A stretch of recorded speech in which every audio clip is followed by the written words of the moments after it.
Hey YouTube, it's Dimitri, and today we're going to talk a little bit about AUC and why it is a critical measure here inside of the credit modeling space. So this will get added into the playlist where I talk a bit more about credit modeling, credit risk, things on the sell side here related to credit. But today we're going to dive into talking about AUC because we use this a lot to assess model performance. But let's just dive on into the details here a little bit, and then I'll explain how these things are kind of used and viewed from kind of a quant perspective or model development perspective here. So to start off with here, if you guys are not familiar, the most common methodology for modeling, so let me set this up here. When you model a loan can really have two statuses. We call one good and we call one bad. Now, bad means that they defaulted. Good means they did not default. And typically in credit risk here, there are going to be different definitions of default here. So standard definition in the industry often we call charge-off. Charge-off is kind of like it 100% went bad. There's no coming back. This is typically what we call 120 DPD, which is going to be days past due. And essentially when a customer misses 4 payments consecutively in a row, they charge off. Somebody goes, they repo the vehicle, or if it's a mortgage, right, if it defaults, your house gets taken away, and there's a whole process behind that. That goes into legalese. We don't need to get into that. But when you model this, sometimes that's just too large of a window here, and why this is critical. It was when you start to model in the credit space here. I'm going to use auto just because that's the space I'm working in, but you can imagine mortgage if you want. When you get into evolving credit lines, so revolving credit lines is going to be credit cards because your balance increases and decreases and it revolves over time. You can imagine and kind of extrapolate if you want or research more, but say an auto loan, let's just say an average term, so the length of the loan is 5 years. Now with 5 years, imagine, okay, you make a model, you go and you price a bunch of loans, and you're waiting for essentially 5 years to see what happens because you want to see these loans through the life to see if it completes. Well, if you built a model today and you wait 5 years, it's going to be way too late to make a decision, right? I mean, you've already made the loan. You're not going to have the data. There's a bunch of issues with this, right? It's like making a bet and then waiting way too long. It's just not feasible. So when we define these sorts of things, we typically add some sort of window so that we can make model development more feasible. Typically you use like a 24-month window. And typically charge off in 120 is too harsh of a metric. We want to catch other people too that might be a little bit more risky, little bit, I guess, more risky, more conservative. I don't know how to put this, but essentially like this is the absolute 100% confidence they are bad. Banks also don't like when customers miss payments and they're unstable and sketchy, right? They're a little riskier. So you might be a little more conservative and you might define, again, our default or our bad here. So defining bad. A common one might be, let's say you can pick 60 or 90. I'll put 60 or 90. You can pick. I'm just going to put 90. So ever 90 days past due within 24 months. So 2 years here. And then you just pick this as the definition. You say, okay, that's what we're going to model. We're going to make it as bad. And then your data, what it looks like is going to be, you have some sort of customer ID here. And there's a bunch of numbers and it goes all the way down. And of course they all have a bunch of numbers. And then you're going to have your target variable, whatever, your, dependent variable here. I'm just going to call it dep var for dependent variable. And essentially for every loan you're going to go through and you're going to just essentially look at the performance of it. So, looking back at the 24-month period that we're going to develop in. So you might pick, I don't know, say like 2020 through 2022. This is going to be our data here, and you'd split it into development and out of time, which is a whole other video. But these are going to be zeros and ones, right? So essentially it's going to be 0 if it's good. So this is going to be 0.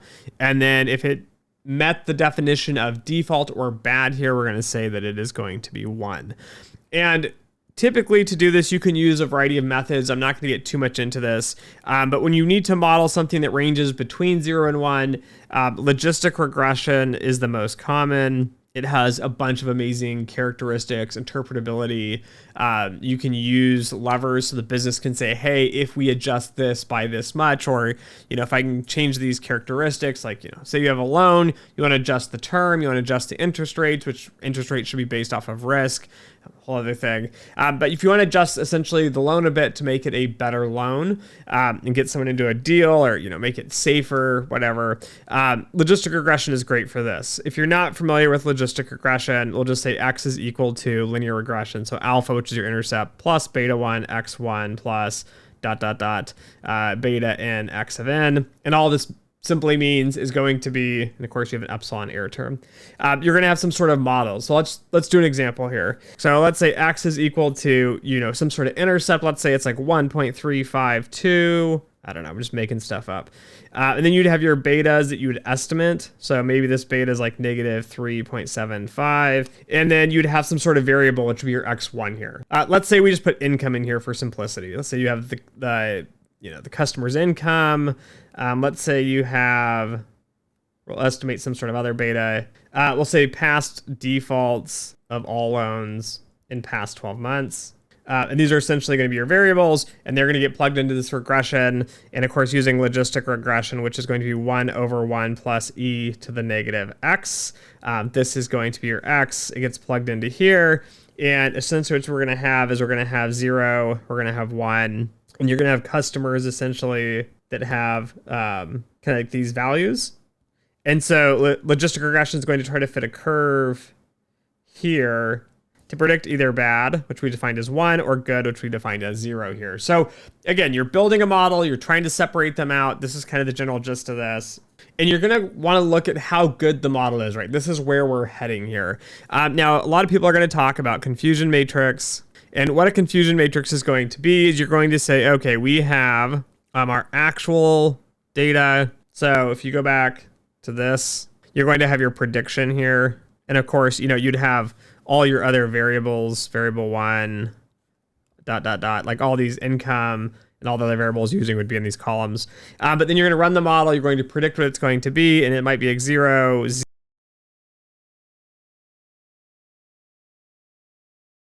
So when we go into this matrix that we're going to create, we're going to have the actuals, and we're going to have essentially, let's say, good and bad. And then you're going to have your predictions right here, predictions. And we're going to have good and bad. And so this is the confusion matrix. And you essentially just go through the data and you count out goods and bads. You need to pick some sort of threshold here. So if we went back and looked, oddly enough, when I talk to data scientists, they always assume that you're going to draw some sort of line here at 0.50, right? So if the model predicts anything that's 50% or greater, it's going to be marked in this case as a 1, which is going to be bad. And anything predicted less than 50 is going to be 0, so it is a good. Well, what if you have, too much data on one end or the other, right? That's something to consider.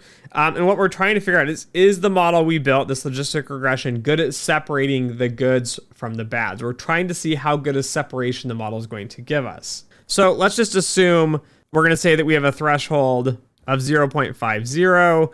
Let's say, number of goods, let's say, I don't know, it's like 100,000 that were actually good, that the model predicted were good. And then we're going to go to bads, and we're going to say, okay, the actuals that were bad were like, I don't know, 1,500 that were actually bad, but the model said they were good. So we had an error there. And then, the ones that were actually good that the model said was bad is going to be 2,100. And let's say, I don't know, the ones that were actually bad and were bad, so we predicted these correctly, let's say 585. I don't know, we'll just make something up here. So you're going to look at this and go, okay, this makes sense. But from a strategic business decision, why would you pick 0.50, right? You need to, justify why you're using the threshold you're using. You don't just pick a number like halfway just for the sake of it. Because often when you have, let's see, I've seen data that looks like this. It's very imbalanced and you have a lot of goods. So this is going to be what we call prime. So prime credit. So customers that are very, very safe. Almost all your data is going to be sitting down here, which is good. And you have a handful of bads up here. And so if you just picked a threshold of 0.5, right? Your model's like 99% accurate. It's amazing. It's great. It's wonderful. Everyone's like jumping up and down. You're such a good model developer. The reality of it is because your curve really looks, your curve's like this. You set the threshold at the wrong spot. So again, if you move the threshold around, you will end up with very different results on this. So, you might say, okay, well, Dimitri, what is the optimal threshold? Well, that's a whole other story. Give me a second on this. But let's say you did the same thing again. Let's say we have goods, we have bads, and we have goods, and we have bads here. And we reset the threshold here, and we get some other numbers. So let's say, I don't know, this is like 90,000, and this is like, say, I don't know, 10,000 down here or something. My numbers aren't going to add up. They should all add up, but bear with me. I'm just making stuff up. Let's say this is 2,000 over here, and this is like, I don't know, 1,800 over here or something, right? So now you're going to have two different metrics, and let's say this threshold is going to be equal to, I don't know, 0.20. That's what you picked. All right, I've had this justification. I've had somebody try to say, hey, your confusion matrix isn't good.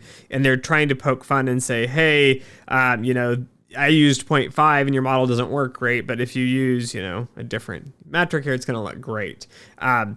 So how do we, and you could keep doing this, right? What if the threshold was 0.001, 0.002, 0.003, all the way up to 1? Right? What does that look like? I mean, how good is the model at all these different thresholds here? Because in credit, it's not going to be necessarily like you build a model, you pick a threshold, and then you're stuck in stone, right? You're going to strategically be looking at the thresholds and moving them around. You're going to be using the model again to predict over time. So you're going to be doing your predictions here over time, and you're going to be looking at the actuals that are coming through the door, right? I don't want to rebuild a model every month. This is way too much work. I want to be able to change the threshold strategically from a credit standpoint here, to be able to say, hey, we picked 0.50. That's not great. We're looking at the data. We should be dropping that threshold down to like, I don't know, 0.42. We can strategically adjust these and get to that. So how do we get all this information into something? What we do is we create what's called an ROC chart. This is going to stand for receiver operator characteristic.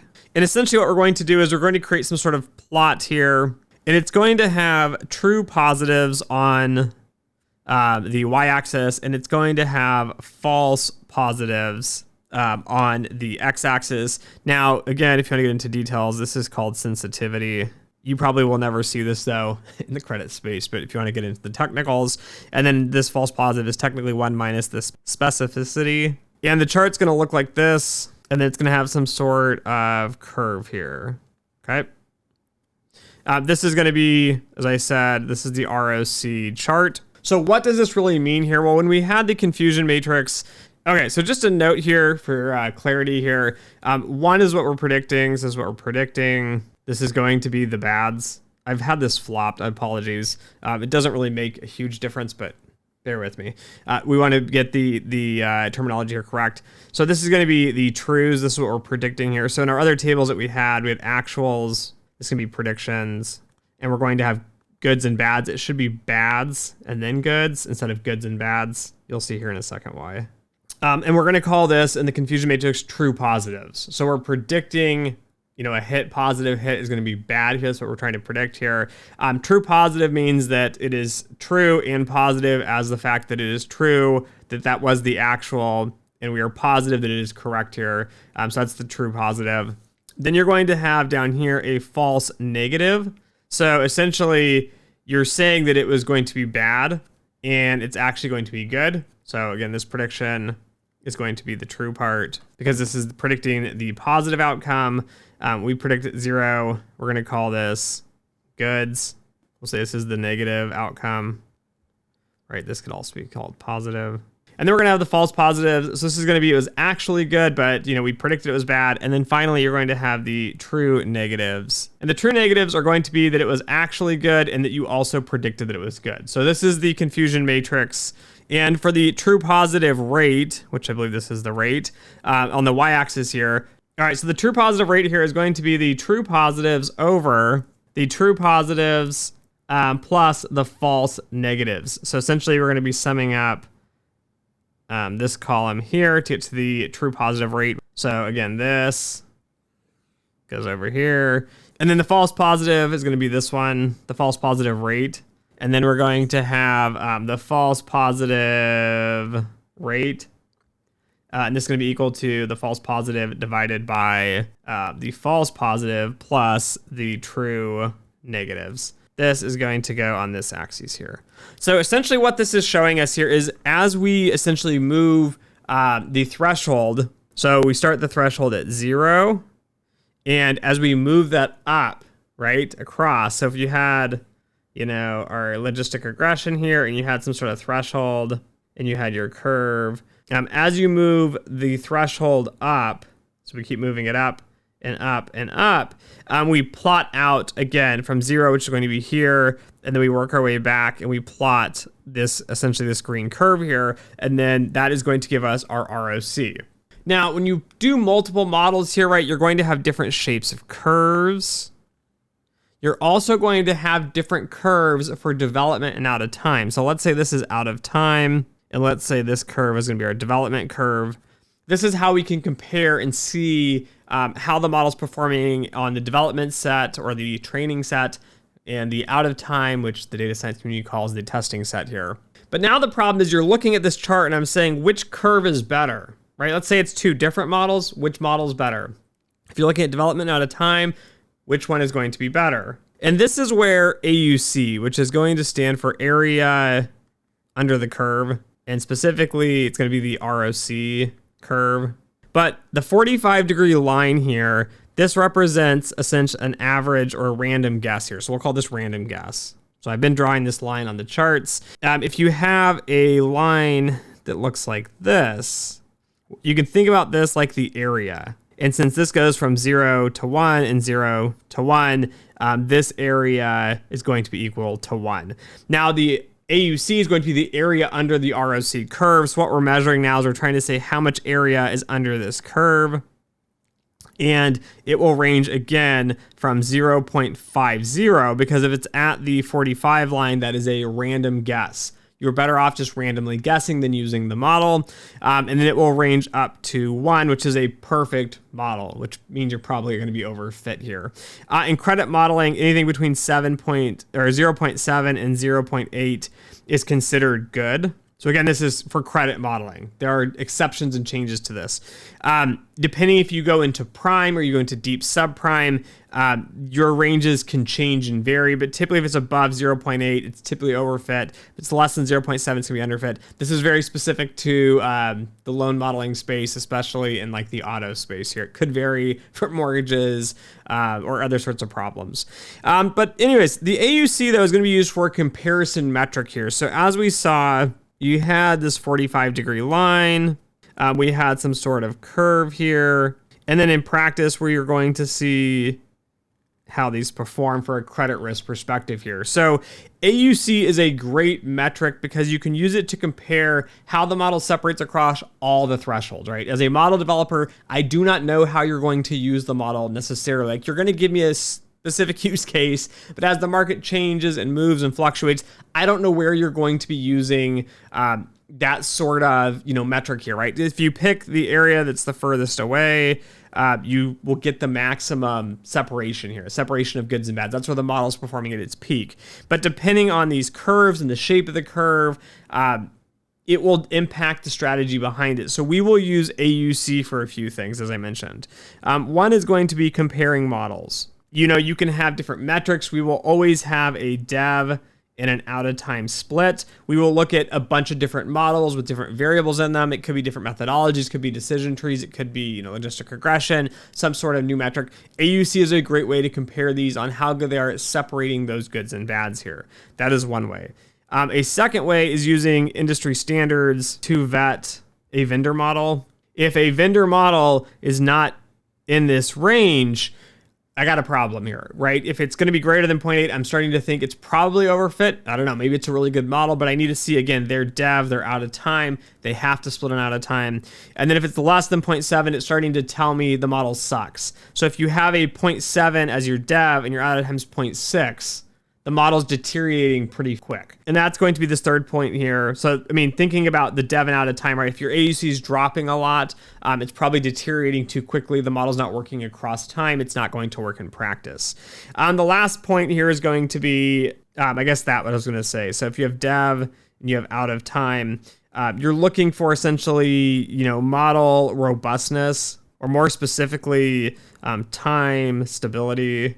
You want to see that your model is going to work across time here. So if the model itself is functioning and is working as expected, you will see your AUC, deteriorate over time. So if I had a 0.79 AUC when I developed, so let's say this is dev, and let's say, my 0.76 was my AUC at out of time. Okay, it seems like a pretty good model. It's not moving too much. And then if I use this for a year, let's say 12 months pass, so plus 12 months of use. If this gives me like a 0.75, awesome, we're good. If it drops to like 0.68, we need to do something. So, this is a risk that we've identified. There's a performance issue here, and, you might consider developing a new model. You might also look at the time periods. You might look at the economics, the stress and everything, and figure that out here. So this is AUC. This is how we use it in a simple kind of quick overview nutshell in the credit risk space. It is a great tool to kind of figure out how well a model separates goods and bads. Again, it's going to give you all these different thresholds, so you're not arguing with people over which threshold to use to judge a model, see its characteristics here. And then also in the industry as well, I like to use it to benchmark, other firms, vendor products, for example, as well, and to kind of do that model monitoring over time. So we actually use AUC almost everywhere I've been as a metric of performance. So as it starts to deteriorate, we have what's called OPM typically, which is ongoing performance monitoring. Anyways, thanks for watching. I hope you guys found this video helpful. Don't forget to like, share, and subscribe. And as always, until next time.